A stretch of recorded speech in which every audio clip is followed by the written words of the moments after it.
Assalamualaikum warahmatullahi wabarakatuh. Waalaikumsalam warahmatullahi wabarakatuh.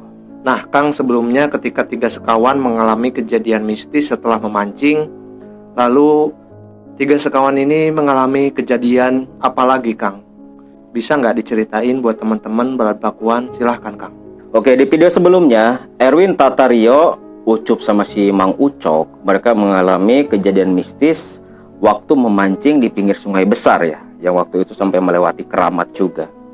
Nah, sebenarnya masih banyak kejadian-kejadian mistis yang dialami oleh tiga sekawan ini selama masa mereka menyepi atau belajar di pondok pesantrennya Pak Kiai Soleh. Nah, salah satunya, jadi waktu setelah kejadian waktu mancing itu, nah beberapa hari kemudian tiga sekawan ini nggak ada acara keluar sama sekali. Tiap hari aktivitas kembali lagi di pondok, ngikutin apa yang diperintahkan sama Pak Kiai Soleh. Nah, cuman satu waktu pagi-pagi seperti biasa, Erwin, Tata, Rio, sama Mang Ucup, sama ada beberapa santri juga yang kebagian jadwal piket, itu lagi bersih-bersih di pondok pesantren. Sekitar jam 7 pagi, Pak Kiai Soleh keluar dari rumahnya. Erwin, Tata, dan Rio yang memang waktu itu lagi menyapu di dekat halaman rumahnya Pak Kiai Soleh, itu langsung mereka berhenti dari aktivitas mereka, langsung menyambut kedatangannya Pak Kiai Soleh. Assalamualaikum Pak Kiai, tumben jam segini udah keluar. Ya nih, mana si Ucup? Pak Kiai ada perlu nih sama si Ucup. Oh, ada di belakang Pak Kiai, memang ada apa ya? Udah panggilin aja si Ucup sini. Akhirnya si Erwin tuh yang pergi nyamperin si Mang Ucup. Si Mang Ucup lagi nyikat WC kan di bawah kobong laki. Si Erwin nyamperin, Mang, dipanggil sama Pak Kiai tuh. Ada apaan? Gak tahu, itu dipanggil sama Pak Kiai, katanya ada perlu, kata si Erwin. Ya udah tuh, ayo. Langsung deh tuh si Ucup nyamperin kan sama si Erwin ke Pak Kiai. Nah, setelah sampai, katanya ada perlu Pak Kiai. Ada perlu apa? Kata si Ucup ini. Enggak gini, Cup. Bisa nggak kamu ke pasar hewan? Pasar hewan yang di mana Pak Kiai? Itu yang di kota sebelah. Sekarang kan hari pasar nih, hari Kamis. Kamu bisa nggak ke sana? Bisa Pak Kiai. Memang mau ngapain ke pasar hewan? Kamu beliin Pak Kiai domba Garut, tapi yang jalu, yang jantan. Nah, memang dombanya masih kurang Pak Kiai. Bukannya kurang, Cup, tapi Pak Kiai itu pengen domba yang lebih gede, yang turunannya bagus, maksudnya buat pejantan di kandang, biar nanti kan anak-anaknya bagus juga, Cup. Boleh Pak Kiai, tapi Ucup kan ini masih banyak kerjaan Pak Kiai. Kalau ditinggalin, nanti yang ngerjain siapa? Ya beresin aja dulu. Yang penting hari ini, setelah kamu beres-beres, semua pekerjaan kamu udah beres, baru kamu berangkat ke pasar hewan. Siap Pak Kiai, tapi temenin atuh Pak Kiai, masa saya berangkat sendiri, bawa domba lagi? Ya udah gampang, ini aja nih 3 anak nih, si Erwin, Tata, sama Rio, temenin kamu. Sekalian bawa si Apud. Siapa si Apud Pak Kiai? Kata si Erwin. Itu si Apud, santri kita. Oh, si Apud. Iya, itu si Apud, suruh ikut aja sekalian. Dia kan paling ahli tuh ngurus domba Pak Kiai. Udah pawangnya dia kok sama domba. Ya udah tuh Pak Kiai, nanti kita berangkat berlima aja. Dari sini kita naik apa Pak Kiai? Nanti aja naik angkutan umum. Nah, dari pasar hewan bawa dombanya, kalian sewa aja mobil kolbak gitu kan, pick up buat bawa domba ke pesantren. Siap Pak Kiai gitu kan. Nah, akhirnya setelah dapat tugas dari Pak Kiai Soleh, 3 sekawan sama si Ucup beres-beres lagi tuh, ngelarin kerjaan. Ngelarin pekerjaan itu sampai baru selesai jam 11 siang. Mau langsung berangkat tanggung kan, karena bentar lagi juga azan zuhur.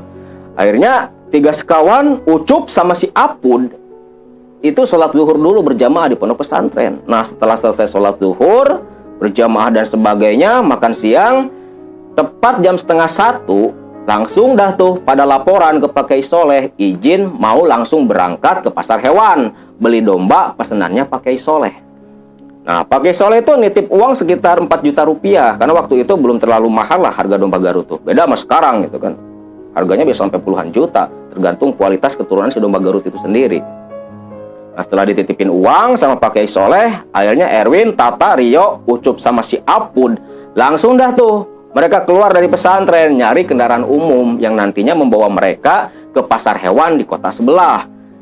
Jarak yang ditempuh dari kampung pesantrennya Pak Kiai Soleh sampai ke kota B yang ada pasar hewan yang mau dituju sama mereka itu sangat jauh. Naik mobil aja itu 4 jam perjalanan. Ya kalian bayangin aja berapa jauhnya gitu kan. Sampai 4 jam baru bisa sampai ke pasar hewan itu. Berangkat 12:30 sampai di lokasi pasar hewan itu udah jam 4:30 sore. Kenapa mereka sampai berangkatnya sampai sana sampai sore? Karena niatnya si Ucup kalau udah sore itu kan biasanya tutup jam 5:30 tuh. Harga domba pasti agak murah. Karena para penjual bandar-bandar yang jual domba di sana udah mau pada pulang. Jadi nyari selisih harga yang lebih murah dah. Makanya mereka berangkat sengaja biar sampainya sore sampai sana gitu kan. Nah, setelah sampai di lokasi pada muter-muter kan tuh, liatin domba gitu kan, dari bermacam-macam dah. Dari mulai domba biasa sampai kambing, segala ada dah tuh. Sapi pun ada di pasar hewan itu. Mang, mau nyari dombanya yang kayak gimana? Ya pokoknya yang tanduknya gede, badannya gede, yang gagah dah dombanya, biar turunannya bagus. Tapi ini nih si Apun nih yang lebih tahu tuh kalau urusan domba. Tenang aja, kalau urusan domba Apun jagonya. Entar dah, kita cari-cari aja dulu, kita keliling dulu.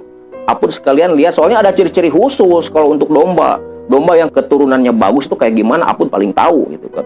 Kalau memang si Apun inilah salah satu santri yang khusus ditugaskan oleh Pak Kiai Soleh untuk merawat domba-dombanya Pak Kiai Soleh. Makanya si Apun ini lebih tahu lah domba yang bagus, yang keturunannya bagus kayak gimana gitu kan. Nah, singkat cerita sampai jam 5 sore muter-muter terus tuh nyari-nyari domba. Belum ketemu lah domba yang sesuai sama kriterianya Pak Kiai Soleh gitu. Nah, setelah setengah jam muter-muter, akhirnya ada tuh domba tanduknya gede, gagah. Dicukurnya udah kayak singa tuh. Depannya hitam, belakangnya putih. Bersih juga dombanya tuh. Sehat juga kelihatannya, badannya gede. Nah, ini aja nih Mang, kata si Apun. Ini domba paling bagus nih. Daripada domba-domba yang tadi yang kita lihat, ini yang paling bagus menurut Apun. Ya udahlah, tanyain aja tuh harganya berapa. Mudah-mudahan nggak sampai 4 juta, biar ada sisanya buat kita gitu kan. Itu si Ucup masih aja dia masih pengen manfaatin gitu kan, nyari uang lebih dari Pak Kiai Soleh. Ya jangan gitu juga Mang, itu kan tadi kasih duit juga cuma 4 jutanya, kan sisanya buat ongkos kita nanti sewa mobil. Oh iya juga ya, tuh kita nggak dapat untung, ya nggak dapat untung lah, masa kita disuruh sama Kiai nyari untung gitu kan, kata si Apun ini. Nah, akhirnya ditawar dah tuh, pertama nawarin 4 juta. Si Apun dengan cerdiknya terus merayu-rayu tuh penjual, sampai akhirnya dikeluarin tuh 3,5 juta. Langsung udah dibayar sama si Apun. Nah, setelah bayar tuh domba, diikat kan pakai tambang tuh lehernya, dituntun dah tuh sama si Ucup. Apun dikasih tugas nyari mobil pick up yang nantinya disewa buat nganterin mereka ke pondok pesantren. Nyari-nyari nggak ada mobil pick up yang bisa nganterin mereka karena kebanyakan udah pada di booking sama bandar-bandar yang jual domba di pasar itu. Setelah beberapa lama nyari, dapat juga tuh akhirnya si Apun. Itu pun kalau lihat kondisi mobilnya, agak ragu juga si Apun.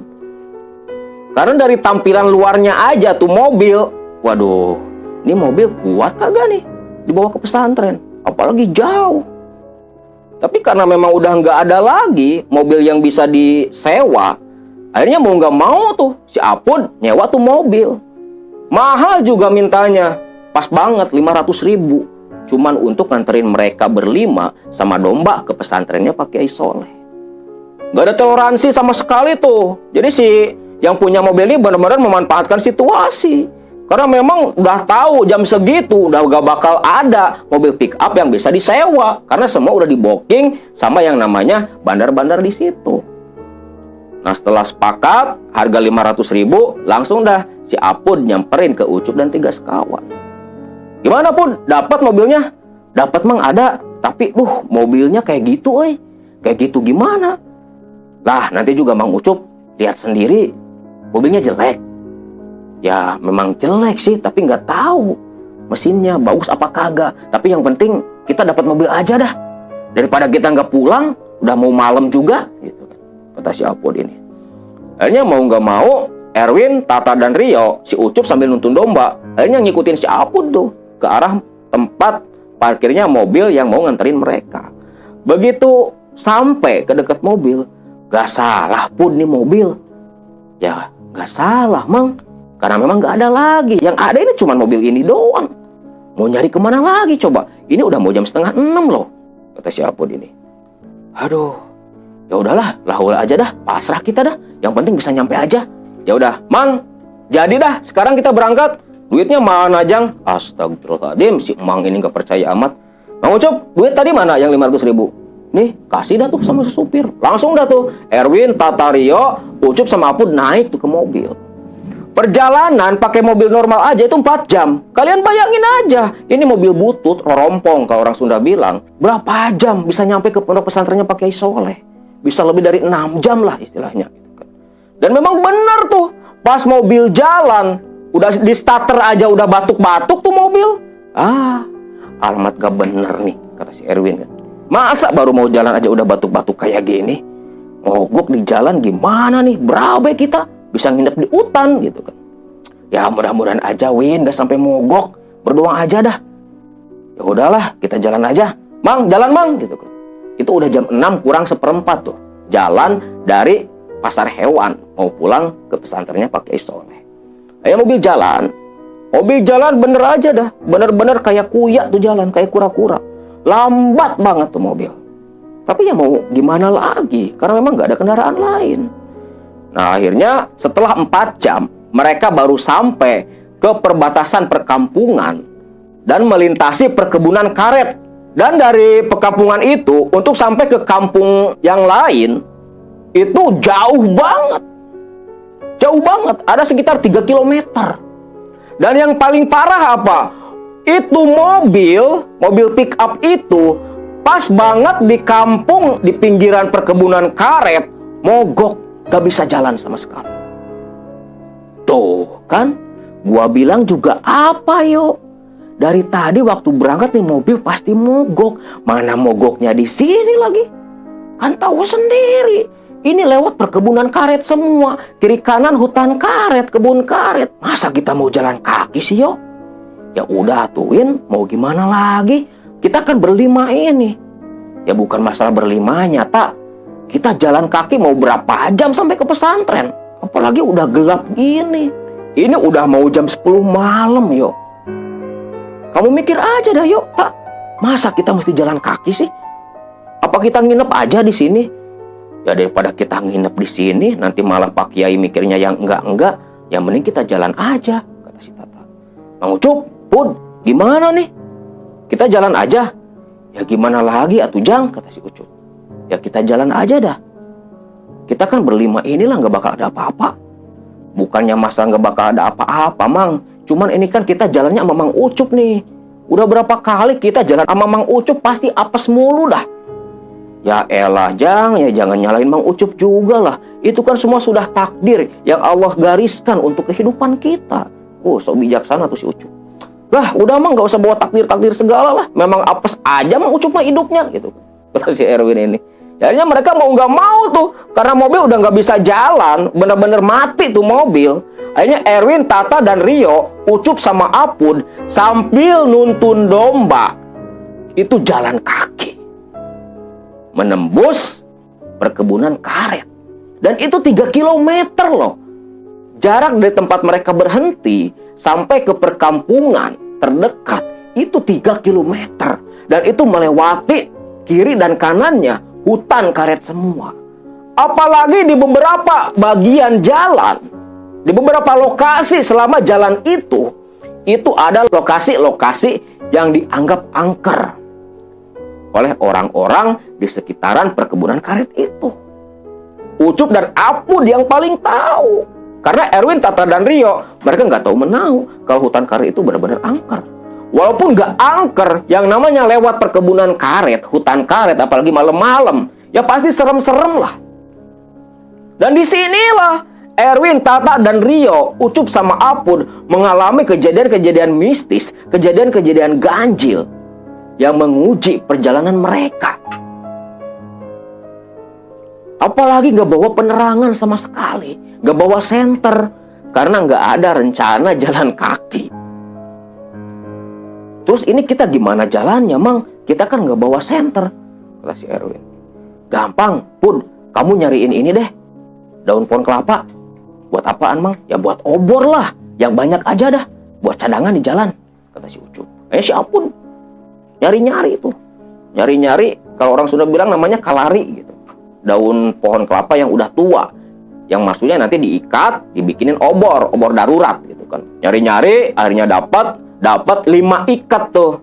Jadi selama jalan bakar satu ikat. Karena nggak memungkinkan satu ikat bisa menerangi mereka selama perjalanan sampai ke kampung terdekat. Setelah dibakar tuh obor, mereka jalan kaki tuh. Nah, si Ucup paling depan sambil nuntun domba. Si Apun samping si Ucup sambil pegangin obor. Erwin, Tata, dan Rio di belakang Ucup sama Apun. Berjalan beriringan di jalanan aspal berbatu, menembus rimbunnya perkebunan karet. Selama mereka berjalan, Erwin, Tata, dan Rio karena memang keseringan bertemu dengan hal-hal mistis, mengalami kejadian-kejadian ganjil, sampai pada akhirnya secara tidak langsung kepekaan batin mereka itu tertempa sama kejadian-kejadian yang menimpa mereka bertiga.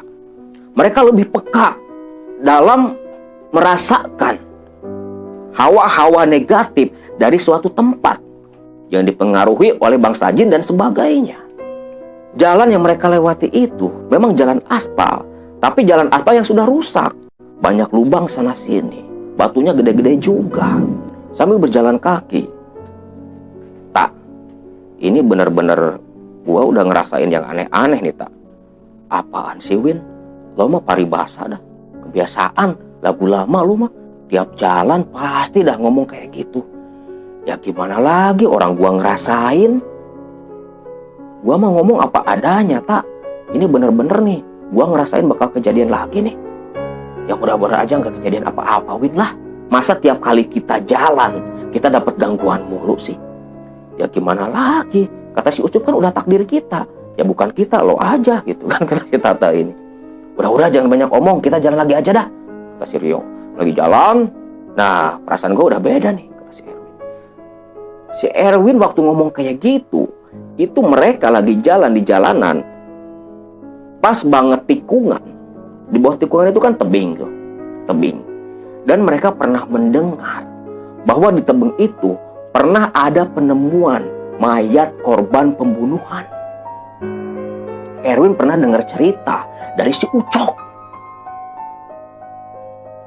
bahwa di perkebunan karet itu pernah ada terjadi kasus pembunuhan, dan mayat dari korban pembunuhan itu dibuang di tebing yang waktu itu Erwin lewati sama Tata, Rio, Ucup, dan Apun. Dan lebih anehnya lagi apa? Domba yang tadinya tenang-tenang aja, pas melewati pengkolan itu, tikungan itu, tiba-tiba berhenti tuh, gak mau jalan. Ditarik sama si Ucup tetap gak mau jalan. Meron gitu tuh domba, gak mau jalan. Malah yang ada tuh domba malah teriak-teriak, embe gitu kan, ngembik kenceng banget tuh. Seperti yang merasakan sosok lain, seperti yang melihat sesuatu tuh domba. Gak mau jalan sama sekali. Tuh, kata si Erwin. Gak bener nih. Lo lihat aja, tuh domba kok kenapa gak mau jalan? Kata si Erwin. Ini pasti ada yang aneh-aneh nih. Ngembik mulu juga dari tadi gitu. Mang, Pun, ada apa nih? Kok domba gak mau jalan? Aduh, gak tahu juga nih, Jang, kata si Ucup. Kenapa nih domba tiba-tiba malah macet kayak gini gak mau jalan? Ya gak tahu, Mang. Gimana dong nih? Kita perjalanan masih jauh nih. Domba gak mau jalan masa kita gendong? Aduh, bingung juga Mamang nih. Itu domba terus-terusan ngembik tuh. Gak mau diem. Malah makin kenceng tuh. Malah tuh domba mau lari balik ke belakang. Ditahan dah tuh sama si Ucup sama si Apur sampai dipegangin tanduknya. Itu domba gak mau jalan ke depan. Malah mau lari ke belakang tuh domba. Seperti yang ketakutan. Pada panik kan tuh si Erwin, Tata, sama Rio. Pada panik. Udah bener-bener khawatir. Apalagi yang dirasakan Erwin, Tata, dan Rio. Bulu kuduk mereka semakin merinding, berdiri semua tuh. Mereka benar-benar merasakan bakal terjadi kejadian yang aneh-aneh nih. Apalagi setahu Erwin, Tata, dan Rio pernah dengar cerita kalau hewan itu bisa melihat bangsa jin dan sejenisnya yang tidak bisa dilihat oleh manusia. Ditambah lagi cerita dari si Ucok bahwa di tebing itu pernah ada penemuan mayat korban pembunuhan. Gimana dong gitu, kata si Erwin. Ya gimana, Apun juga bingung nih. Baru kali ini Apun kayak gini nih, kata si Apun ini. Waduh, parah dah, gimana dong gitu kan, kata si Erwin. Nah begitu si Erwin menoleh ke arah tebing, Erwin dengan jelas melihat ada sosok manusia sedang berdiri di bawah tebing, memakai caping yang terbuat dari anyaman bambu, memakai baju warna kuning berkain samping, lagi berdiri tepat di bawah tebing, tersorot sama cahaya bulan. Kelihatan jelas banget sama si Erwin. Tak, yuk gitu kan, si Erwin tuh. Lihat tuh di bawah. Apaan, Win? Lo lihat di bawah tuh. Tuh pinggir jalan, melihat ke arah tebing sambil nunjuk-nunjuk si Erwin. Apaan, Win? Itu lihat di bawah tuh. Itu lihat tuh di bawah. Nah begitu Tata dan Rio sama-sama melihat ke arah yang ditunjukin sama si Erwin, itu memang benar kelihatan jelas. Ada sosok manusia memakai caping, baju kuning, pakai kain jarik, kain samping, diikat seperti kain sarung, berdiri terdiam membelakangi mereka. Kelihatan jelas karena tersorot sama cahaya bulan. Mang Ucup, Apun, kata si Erwin ini. Apa, Jang? Sini, Mang, sini. Jangan kencang-kencang ngomongnya, kata si Erwin. Apaan sih? Sini. Pengen si Ucup nyamperin tuh kan, sambil maksa nuntun domba tuh. Domba tetap ngembik makin kencang. Ucup dan Apun nyamperin ke arah Erwin. Ada apa sih, Win? Kata si Apun. Apa sih, Jang? Kok manggil-manggil kita? Teriak-teriak lagi. Nyuruh kita nggak usah kencang-kencang ngomongnya. Lihat, Mang, di bawah, Mang. Itu apaan, Mang? Kata si Erwin. Apaan sih, Jang? Itu, Mang, di bawah, Mang. Begitu melihat ke arah yang ditunjuk sama Erwin, Ucup sama Apun pun kaget. Ada sosok tadi, seperti manusia yang pakai caping baju kuning itu, lagi berdiri membelakangi mereka berlima. Ya, itu apaan ya? Put, lihat, Put. Astagfirullahaladzim, Mang. Apaan itu, Mang? Masa malam-malam ada orang di kebun sih? Ya nggak tahu, Pun. Apaan tuh ya? Waduh, kata si Erwin. Mang, jangan-jangan itu yang dulu katanya korban pembunuhan itu, Mang. Ya nggak tahu, Mang mah. Mang Ucup, tapi kayaknya bener deh, Mang. Katanya kan dulu yang korban pembunuhan itu kan dia matinya waktu itu pakai baju kuning, Mang. Ya pakai baju kuning sih, tapi kan nggak pakai caping. Kayaknya mereka berlima fokus liatin tuh sosok yang seperti manusia sedang berdiri itu. Mereka fokus melihat ke arah sosok itu, tiba-tiba menghilang begitu saja. Loh, kok malah ngilang, Mang? Kok hilang ya? Kemana tuh? Gitu kan. Nah, si domba mengembiknya makin kencang. Begitu sosok makhluk itu menghilang, si domba ngembiknya makin kencang tuh. Malah nggak bisa diam. Ajret-ajretan kalau orang Sunda bilang mah. Nggak bisa diam tuh domba, pengen lari. Si Apun sampai mau kewalahan tuh pegangin tanduk domba. Karena memang si domba ini berontak pengen lari gitu kan. Di sela-sela kebingungan mereka, ditambah domba ngembik, ngamuk-ngamuk. Loh, itu domba kok kenapa, Mang? Kok makin ngamuk? Ya nggak tahu atuh, Jang. Gitu kan. Mereka masih lagi fokus ke arah tebing tadi.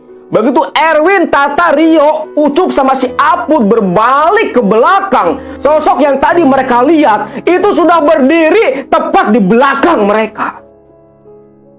Ya bayangin aja, yang tadi dilihatin bawah tebing tiba-tiba hilang. Begitu mereka berbalik, ada tepat di belakang mereka lagi berdiri, mukanya terhalang sama tuh caping. Berdiri sambil cengengesan, ketawa-ketawa. Kaget bukan main Erwin, Tata, sama Rio. Ucup sama Apun kan kaget bukan main. Lihat sosok yang tadi mereka lihat udah ada di belakang mereka. Tanpa berpikir panjang, Erwin, Tata, Rio, Ucup sama Apun lari tunggang langgang sambil tetap nuntun domba. Yang sampai akhirnya si Ucup yang nuntun domba paling depan, si Apun di belakang, sampai tertabrak sama tuh domba. Tengkurap dah tuh dia di jalan. Dombanya lari duluan ke depan, lepas dari pegangannya si Ucup. Si Ucup udah tengkurap tuh, tengkurap di jalan, pantatnya ditubruk sama tuh domba. Akhirnya Erwin, Tata, dan Rio sama si Apun berhenti dari larinya karena lihat si Ucup udah tengkurap tuh, ditubruk sama tuh domba, ngebiarin tuh domba lari duluan. Astagfirullahaladzim, Mang, bangun, Mang, itu sosok masih di belakang.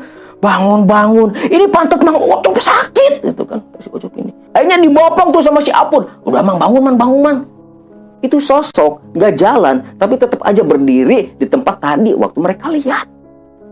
Sambil terus ketawa-ketawa cekikikan. Akhirnya si Ucup dibantu berdiri sama si Apun sambil nahan takut itu kan.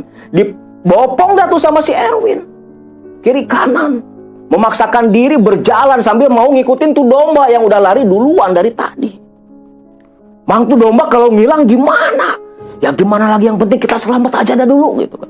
Kata si Ucup. Mudah-mudahan nanti ketemu di depan. Kata si Ucup ini. Tata sama Rio di depan jalan. Jalan perlahan-lahan karena capek, syok dan ketakutan.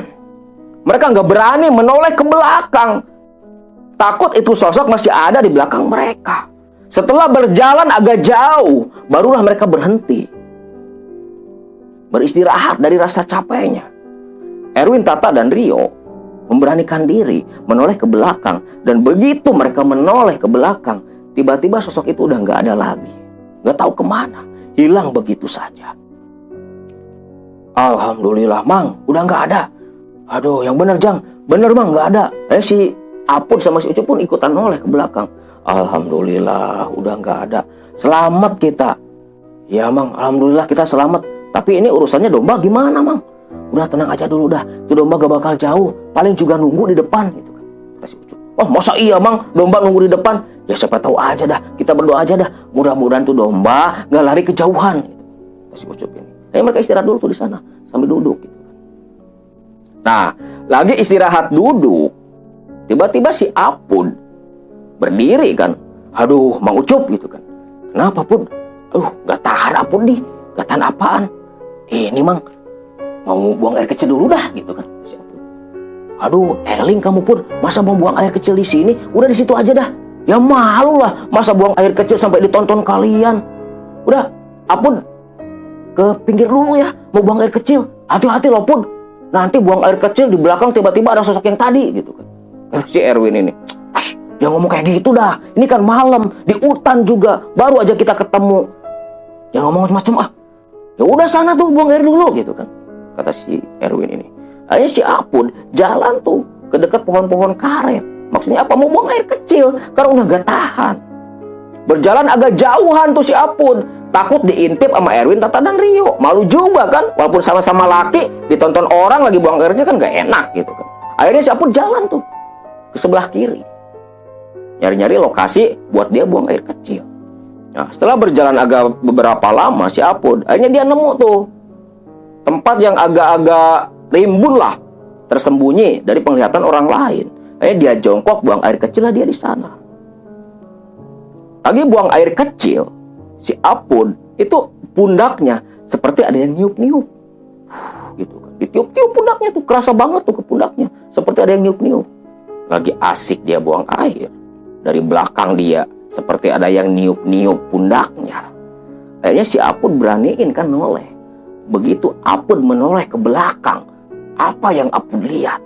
Sosok yang tadi pakai baju kuning, pakai caping berkain samping, itu tepat berdiri di belakangnya Apun.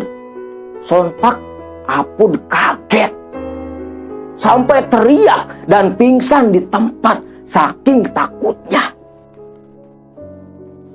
Erwin, Tata, dan Rio sama Mang Ucup mendengar teriakan Apun, kaget bukan main. Waduh, Pun, kenapa, Pun? Gitu kan. Kata si Erwin sambil teriak-teriak. Apun, Apun, gitu. Pada dipanggilin tuh sama Tata, sama Rio. Mang Ucup, gimana dong tuh si Apun kok teriak? Aduh, gimana ya? Ya udah, ayo kita samperin yuk. Gitu kan. Kata si Ucup ini. Akhirnya mereka samperin tuh. Waktu mereka berjalan sambil manggil-manggil terus nama si Apun. Mereka berempat berjalan di jalan setapak. Maksudnya mau nyari-nyari si Apun. Belum berapa lama mereka jalan, si Apun udah jalan tuh dari depan. Tapi jalannya sambil nunduk si Apun ini. Aduh, tuh si Apun tuh. Pun, ngapain sih tadi teriak-teriak? Bikin kaget aja gitu kan. Padahal si Apun itu udah pingsan. Lalu siapa sosok yang menyerupai Apun itu? Berjalan ke arah Erwin, Tata, Rio, sama Mang Ucup. Pun, kenapa tadi teriak-teriak? Si Apun gak mau jawab. Terus aja jalan ke arah mereka berempat. Begitu pas ada di depan Erwin, Tata, sama Rio, sambil nunduk. Dan badannya itu kelihatan seperti yang bergetar. Si Apun ini seperti yang gemeteran. Pun, Kenapa sih Pun? Tadi ada ular, makanya Apun teriak. Tapi suaranya itu datar, gak ada intonasi sama sekali. Kayak robot ngomongnya. Ya bayangin aja sendiri dah. Suara orang ngomong tanpa intonasi dan nada apapun. Datar ngomongnya. Bilang bahwa tadi itu ada ular, makanya sampai teriak. Tapi dia tuh tetap nunduk. Erwin, Tata sama Rio sama si Mang Ucup mungkin mikirnya gak berpikir macam-macam mereka berempat ini. Tapi mereka berasumsi, berpendapat mungkin si Apun masih shock gara-gara ketemu ular. Makanya nunduk, badannya sambil gemeteran gitu kan. Yaudah tuh Pun, wajar lah namanya juga di hutan, malam juga. Udah ayo kita jalan lagi. Kita cari tuh domba, takutnya malah hilang gitu kan. Kata si Erwin ini. Akhirnya mereka berlima jalan lagi tuh. Sepanjang jalan, mereka berlima berjalan. Si Apun gak ngomong-ngomong. Dipanggil sama si Erwin kan. Bud, kok dari tadi gak kedengeran suaranya? Udah Win, mungkin dia masih ketakutan gara-gara ketemu ular. Dia kan paling takut sama yang namanya ular. Oh iya mungkin dia masih shock kali ya. Iya, yang penting dia ikut aja dah pulang, gak sampai ngilang. Kata si Tata ini. Ya udahlah, kita jalan lagi aja tuh. Akhirnya mereka berjalan tuh. Tapi yang dirasakan Erwin, Tata dan Rio selama mereka berlima berjalan, itu mereka merasakan sesuatu yang benar-benar gak biasa. Ada aura lain yang mereka rasakan. Khususnya aura itu keluar dari tubuhnya Apun. Dari arah Apun. Seolah-olah dalam batinnya Erwin, Tata sama Rio itu berteriak, itu bukan Apun. Lari, tinggalin Apun gitu kan. Tapi Erwin berpikir yang lain gitu kan. Mungkin itu perasaan aja gara-gara jalan di hutan gitu kan. Tak, yo, lo ngerasain gak? Iya nih Win, ini gua rasa ada yang aneh nih Win. Dan dari tadi perasaan gua tuh, ini ada yang aneh sama si Apun. Ya mungkin dia masih ketakutan kali gara-gara tadi ketemu ular. Ya mungkin juga sih Win. Yuk, lo ngerasain gak? Iya sama, gua juga ngerasain nih. Gua rasa ini si Apun ada yang aneh nih. Ya udah dah, gak usah ngomong-ngomong terus. Nanti kedengeran sama si Apun gak enak gitu kan. Kata si Erwin. Akhirnya mereka biarin tuh. Mereka menganggap bahwa perasaan itu timbul gara-gara mereka lagi di hutan aja gitu kan. Si Ucup pun sebenarnya dia merasa ada yang aneh juga. Tapi gak terlalu dipikirin gitu kan sama si Ucup ini. Udah ayolah cepetan jalannya lah. Nanti gak ketemu tuh domba, kata si Ucup. Udah ayo Mang, Bud gitu. Akhirnya mereka jalan tuh agak dicepetin tuh. Setengah berlari lah mereka berlima ini. Apun terus aja ngintil, dia berjalan paling belakang. Tepat di belakangnya si Rio. Nah si Rio nih yang paling parah, merasakan betul keganjilan-keganjilan dari arah belakang tubuhnya. Badan si Rio selama berjalan itu merinding terus. Dan dia rasakan bahwa sosok di belakang ini bukan Apun. Tapi dia menepis pikirannya itu. Karena mungkin gara-gara lagi di hutan aja dah pikiran si Rio ini. Walaupun dia tetap aja merasakan ada sesuatu yang aneh. Mereka berjalan sambil setengah berlari dengan maksud untuk cepat-cepat mencari itu domba. Nah, begitu sampai ke dekat saung, tempat istirahatnya para pekerja. Dari kejauhan, mereka melihat ada sosok bayangan putih. Langsung sontak mereka semua berhenti kompak. Apaan tuh ay? Gitu, kata si Ucup. Mang, apa sih itu Mang? Bentar, itu putih-putih apaan ya? Gerak-gerak lagi gitu kan. Karung mungkin Mang, kata si Tata ini. Wah, masa iya sih itu karung? Masa karung gerak-gerak kayak yang hidup kayak gitu? Waduh, jangan-jangan pocong Mang Ucup gitu kan. Kata si Erwin. Hus, jangan ngomong kayak gitu dah. Kita di hutan, ketemu pocong beneran gimana? Ya terus itu apaan Mang? Itu di pinggir saung tuh gerak-gerak kayak gitu tuh. Kayak yang hidup gitu kan. Udah kita deketin aja sama-sama gitu. Hanya mereka berjalan agak perlahan tuh. Dengan maksud supaya si sosok yang putih-putih itu gak ketakutan atau sampai kabur mendengar kedatangan mereka berlima. Mereka berlima berjalan perlahan-lahan seperti maling yang takut ketahuan ke arah sosok putih itu. Begitu sekitar 10 meter, domba Mang, kirain pocong. Mang Ucup juga bilang apa? Pasti tuh domba berhenti nungguin kita gitu kan. Kata si Ucup ini. Ya tuh Mang, ayolah ambil tuh domba, kita buru-buru pulang gitu kan. Kata si Erwin ini. Akhirnya si Ucup langsung nyamperin tuh ke domba. Dan anehnya si domba itu tiba-tiba jinak. Padahal tadi itu sampai ngamuk-ngamuk lari-lari kan tuh domba. Tapi begitu disamperin, jinak aja kayak yang nurut gitu kan. Langsung udah dituntun kan sama si Ucup tuh domba. Si Apun tetap dia di belakang aja jalannya. Di belakang Erwin, Tata, sama Rio. Akhirnya di depan kan Erwin, Tata, sama Rio bareng sama si Mang Ucup nemenin nuntun domba. Si Apun tetap paling belakang berjalan. Mereka berjalan lagi sampai terus bercengkrama ngalir ngidul dah gitu kan. Untuk menutup rasa takut. Segala macam diomongin dah Erwin, Tata, Rio sama Mang Ucup ini sambil terus tuh nuntun domba. Tapi ya selama perjalanan itu si Apun itu nggak ngomong-ngomong. Nah, setelah beberapa lama berjalan, itu sudah sekitar 1 kiloan lah ke perkampungan terdekat gitu kan. Nah, mereka berjalan pas di tikungan, itu di samping kirinya ada yang namanya pohon sawit. Pohon sawit tunggal, cuma satu-satunya pohon sawit di perkebunan karet itu tepat di pengkolan, di tikungan yang akan mereka lewati.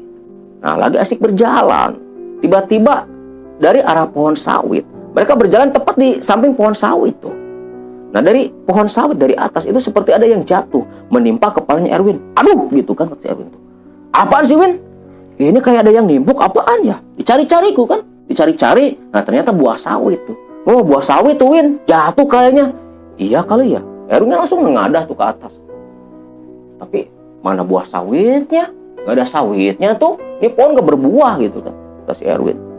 Ya mungkin gak kelihatan aja, Win, kata si Tata ini. Akhirnya mereka jalan lagi tuh. Lagi jalan, bug lagi kan.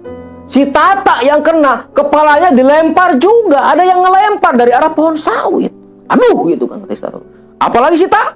Gak tahu nih, kepala gua ada yang ngimpuk. Nah, dicari-cari, buah sawit lagi. Bentar. Ada yang aneh nih. Masa kalian berdua sampai ada yang nimpuk buah sawit? Kan gak mungkin. Mereka semua sontak berhenti kan. Sama si Ucup ini. Apun pun ikut berhenti. Iya nih, itu pohon sawit kan jelas-jelas nggak ada buahnya ya. Coba dah tuh, obornya Mang, deketin itu kan. Deketin dah tuh. Sama si Ucup deketin ke atas gitu kan. Iya tuh, nggak ada buah sawit gitu kan. Aduh, udah dah, buruan aja jalannya gitu kan. Nah, baru aja ngomong kayak gitu, baru mau ngelangkahin kaki, Erwin, Tata, Mario. Tiba-tiba dari arah pohon sawit ada suara. Jang, badai ke mana? Katanya tuh. Ada orang nanya, Jang, badai ke mana? Suaranya sambil kayak orang nyirung. Kayak yang ditutup hidungnya aja. Jang, badai ke mana? Suaranya persis seperti itu. Artinya Jang mau kemana gitu kan. Ada yang nanya. Baru aja mau ngelangkah. Ada yang nanya dari arah pohon sawit. Aduh, siapa yang nanya, Mang? Kata si Erwin. Jang, jangan berbalik, Jang. Jalan aja terus. Maksud Mang Ucup gimana? Jalan aja terus. Ntar Mang Ucup ceritain dah. Kata si Mang Ucup ini. Beneran nih, Mang. Beneran. Jalan aja terus. Jangan nengok ke belakang. Kata si Ucup ini. Ya, mereka dengerin si Ucup tuh. Jalan dah tuh. Perlahan-lahan. Mereka jalan perlahan-lahan. Masih aja tuh nanya. Jang, badai ke mana? Jang, badai ke mana? Suaranya kayak orang ketutup hidung tadi. Mang, apaan sih, Mang? Hanya si Rio udah gak kuat pengen tahu apa yang nanya tadi gitu kan. Begitu si Rio berbalik, ya Allah ya Rob, tepat di samping tuh pohon sawit ada sosok seperti perempuan ngegupai-gupai tangan sambil nanya, Jang, badai ke mana? Jang, badai ke mana? Jang mau kemana? Jang mau kemana? Setelah si Rio melihat ke belakang, lihat sosok itu yang terus ngomong, nanya, Jang badai ke mana? Jang mau kemana? Jang mau kemana? Si Rio langsung berbalik, lari duluan, ngibrit tuh si Rio. Erwin, Tata, sama si Mang Ucup ngelihat si Rio ngibrit lari duluan. Sontak mereka pun ikut lari. Akhirnya tuh domba yang dituyun sama si Ucup diseret-seret sama si Ucup. Tapi si Apun santai aja jalan, nggak lari sama sekali. Setelah beberapa lama lari, capek, pada berhenti dah tuh mereka. Berhenti duduk di base pinggir jalan. Tembokan tuh pinggir jalan. Si Rio langsung duduk di sana duluan. Sambil napasnya kan udah bener-bener haheho dah. Capek kan, lari dari tadi. Nah, sontak setelah beberapa lama, Erwin, Tata, sama si Mang Ucup dibarengi sama si Apun di belakang tuh domba. Itu nyamperin. Apaan sih yo tadi yang lo lihat? Waduh, parah, Win. Yang gue lihat tuh tadi kayak sosok perempuan. Gupai-gupai, Win. Makanya gue sampai lari ketakutan. Aduh, iya, Mang. Apaan sih itu, Mang? Aduh, Jang. Kan udah Mang Ucup bilang, jangan nengok ke belakang. Lah terus apaan itu, Mang? Nah itu Jang yang disebut aden-aden. Nah, aden-aden. Apaan tuh Mang aden-aden? Aden-aden itu sejenis bangsa siluman. Biasanya kalau nggak nampakin diri kayak orang, itu biasanya bentuknya kayak harimau. Dan suaranya kayak orang ketutup hidung, ngirung. Sumbang, kata si Ucup ini. Oh, pantes Mang suaranya kayak orang bengek. Ya itulah ciri khasnya aden-aden. Jadi aden-aden ini salah satu urban legend lah di tanah Sunda. Katanya salah satu cirinya itu telapak kaki dari aden-aden tidak ada tumitnya. Gak ada tumitnya. Seperti telapak kaki harimau. Itu sosok aden-aden. Dan itulah yang tadi dilihat sama si Rio. Mendengar cerita si Mang Ucup bahwa yang tadi nanya itu benar-benar sosok siluman, si Rio bersyukur banget karena sosok itu nggak sampai ngejar mereka. Dengan napas kembang kempis, Erwin sama Tata Rio berusaha meredam rasa takut, rasa syoknya mereka. Si Ucup masih sambil ngusap-ngusap tuh kepala domba. Pun, ngomong atuh Pun, dari tadi kok nggak ngomong-ngomong, kata si Ucup. Capek Mang, kata si Apun ini, nadanya datar, gak mikir panjang. Yaudah tuh, jalan lagi yuk, gitu kan, kata si Ucup ini. Kayaknya mereka jalan lagi tuh. Mereka jalan terus, alhamdulillah. Setelah kejadian yang tadi, ketemu sama sosok aden-aden, Erwin, Tata, sama Rio gak ketemu lagi halangan-halangan lain. Nah, setelah beberapa lama mereka jalan, ketemu dah tuh sama pos satpam perkebunan gitu kan. Mereka berhenti, si Erwin inisiatif nyamperin tuh ke satpam, maksudnya meminta air minum gitu kan. Capek kan dari tadi lari-lari jalan gitu. Assalamualaikum. Waalaikumsalam. Siapa ya? Ini saya Pak. Ini saya mau numpang istirahat Pak bentar ya. Oh iya boleh. Habis dari mana gitu? Habis dari kota B Pak. Oh jalan kaki? Iya Pak jalan kaki. Soalnya tadi mobil yang kita tumpangin tuh mogok. Kita jalan kaki lewat kebun karet. Wih hebat banget kalian. Gak takut apa? Ya kepaksa Pak. Takut sih takut. Nah parahnya lagi kita malah digangguin. Ah udah gak aneh kayak gituan mah. Banyak kok yang kayak kalian digangguin kayak gitu. Kata tuh satpam gitu kan. Si satpam bawa teko tuh dari dalam. Ini kalau kalian pada mau minum, ya pada minum tuh. Emang dari kota B habis ngapain sih? Sampai pulang jalan kaki gini? Habis beli domba Mang. Hah? Beli domba? Nah terus dombanya mana? Itu dombanya Mang. Kata si Erwin tuh. Nunjuk ke bawah. Karena si domba tadi diikat tuh ke patok gitu kan, ke tiang portal gitu kan sama si Ucup. Itu dombanya. Wah, kalian ini bercanda aja. Mana dombanya? Gak ada domba, gak ada apa-apa. Astagfirullahaladzim, Pak Satpam. Lah itu dombanya, masa gak kelihatan? Mana Jang dombanya? Itu tuh deket tiang. Ah, kalian ini bercanda aja. Udah tuh minum-minum gitu kan. Pak Satpam yang bercanda mulu gitu kan. Kata si Erwin ini. Ya mereka lanjutin minum tuh. Nah, setelah dirasa cukup, udah Pak, kita pamitan lagi dah gitu kan. Ya pada turun lagi tuh Erwin, Tata, Rio sama si Ucup sama si Apun. Turun, si Ucup langsung tuh nyamperin ke tiang. Buka tuh iketan tambang. Langsung dah tuh nuntun tambang, nuntun domba. Tuh orang itu tambang kok diseret-seret diiketin di tiang ngapain gitu. Kata si satpam tuh. Itu yang denger tuh si Erwin gitu. Tapi si Erwin gak terlalu gubris lah. Ya mereka jalan kaki terus tuh. Dan akhirnya tepat jam 11 malam Erwin, Tata, Rio sama si Ucup dibarengin si Apun sampailah mereka ke kampung tempat pesantrennya Pak Kiai Soleh. Alhamdulillah Mang, sampai juga kita. Ya nih, alhamdulillah sampai kita. Aduh, parah dah. Ya parah Mang, tiap jalan sama Mang Ucup gak pernah bener. Dari dulu awal kita di pondok, kalau jalan sama Mang Ucup pasti dah gak bener. Ya udah Jang, namanya juga takdir gitu kan, kata si Ucup. Udah yuk jalan lagi cepet lah, biar cepet istirahat, kata si Ucup ini. Ya udah tuh Mang, ayo nuntun tambang lagi kan si Ucup tuh. Erwin, Tata, Mario. Si Apun masih di belakang, paling belakang dia jalannya. Nah, setelah sampai di gerbang pondok pesantren, Pak Kiai Soleh udah nunggu di masjid, di pekarangan masjid, di emper masjid tuh, sambil duduk ngopi Pak Kiai Soleh. Assalamualaikum Pak Kiai, kata si Erwin. Waalaikumsalam warahmatullah, kata Pak Kiai ini. Mana dombanya Cup, gitu kan, kata Pak Kiai Soleh ini. Ini Pak Kiai, gitu. Dia sambil nunjukin tambang. Pak Kiai Soleh geleng-geleng kepala kan. Si Ucup mana dombanya Ucup? Ini Pak Kiai dombanya, gitu kan. Dia nuntun kan pakai tangan kiri. Ini Pak Kiai dombanya, masa gak kelihatan? Ini domba bagus kayak gini, gede, gagah kayak gini.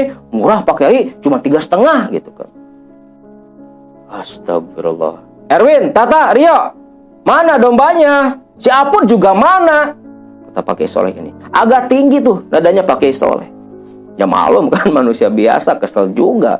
Ditungguin dari tadi, baru datang jam 11. Ditanya mana domba, ini domba, ini domba gitu kan. Kata si Ucup ini. Mana dombanya? Si Apun juga mana? Ini dombanya Pak Kiai, itu si Apun gitu kan. Kata si Erwin ini. Astagfirullahaladzim. Sini kalian. Kata Pak Kiai Soleh ini.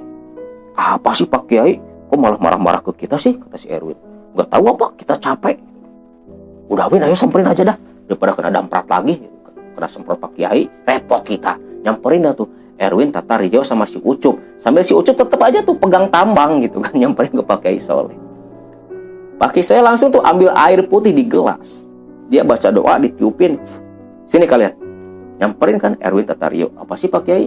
Si air langsung ditumpahin ke telapak tangannya Pak Kiai Soleh. Diusapin ke mukanya si Erwin, Tata, Rio, Ucup. Diusap semua muka mereka sama air yang udah didoain sama Pak Kiai Soleh. Apa sih Pak Kiai? Kok kita malah diusap-usap pakai air? Udah, mana dombanya? Ini Pak Kiai, kata si Ucup.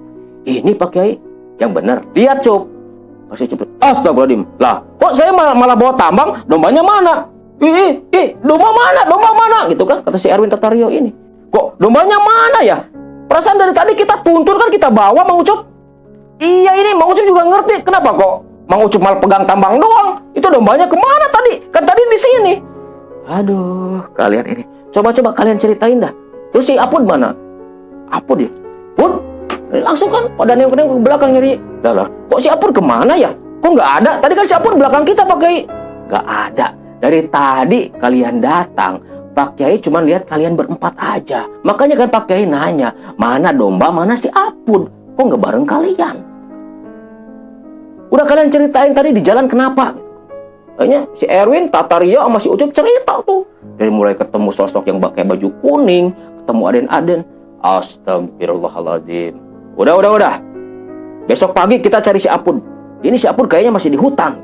Kata Pak Kiai Soleh ini. Aduh, yang bener Pak Kiai. Ya terus kalau nggak di hutan, di mana si Apun? Dari tadi juga Pak Kiai lihat, cuman kalian berempat. Nah terus, yang tadi kayak si Apun, siapa Pak Kiai? Ya walau alam, setan kali, kata Pak Kiai Soleh itu. Astagfirullahaladzim, berarti dari tadi kita jalan tuh sama setan. Saya nuntun kambing setan, nuntun domba setan Pak Kiai.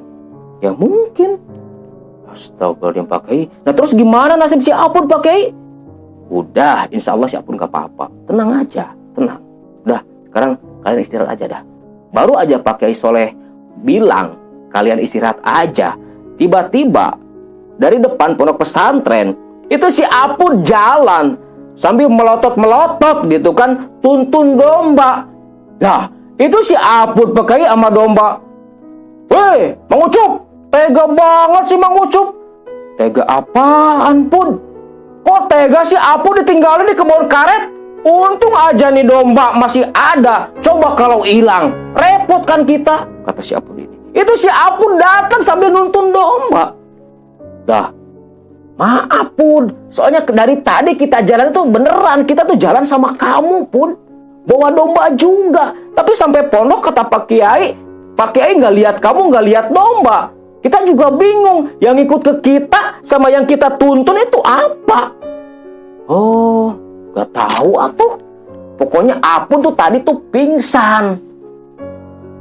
Apun bangun, udah nggak ada kalian. Makanya Apun langsung lari-lari sekuat tenaga. Nah ketemu dah tuh domba di saung. Tega banget si Apun ditinggalin. Sampai tuh domba juga ditinggalin di saung. Ya maaf Pun, kita kan nggak tahu apa yang tadi kita bawa, apa yang tadi ngikutin kita. Udah, jangan pada berantem, jangan ribut. Apun, udah kamu masukin tuh domba ke kandang. Erwin, Tata, Rio sama Mang Ucup istirahat aja, udah malam nih. Besok kan kalian aktivitas lagi. Nah akhirnya setelah Pak Kiai Soleh ngasih instruksi, Erwin, Tata, Rio sama si Ucup langsung ke jamban kan, ke kamar mandi. Mandi niatnya mau langsung istirahat. Si Apun langsung tuh masukin domba ke kandang di belakang rumahnya Pak Kiai Soleh. Nah, setelah kejadian itu baru segelintir kejadian-kejadian mistis yang dialami oleh Erwin, Tata, dan Rio selama mereka berada di pondok pesantrennya Pak Kiai Soleh. Lalu kejadian apa lagi yang akan dialami oleh Erwin, Tata, dan Rio? Kita saksikan di video selanjutnya.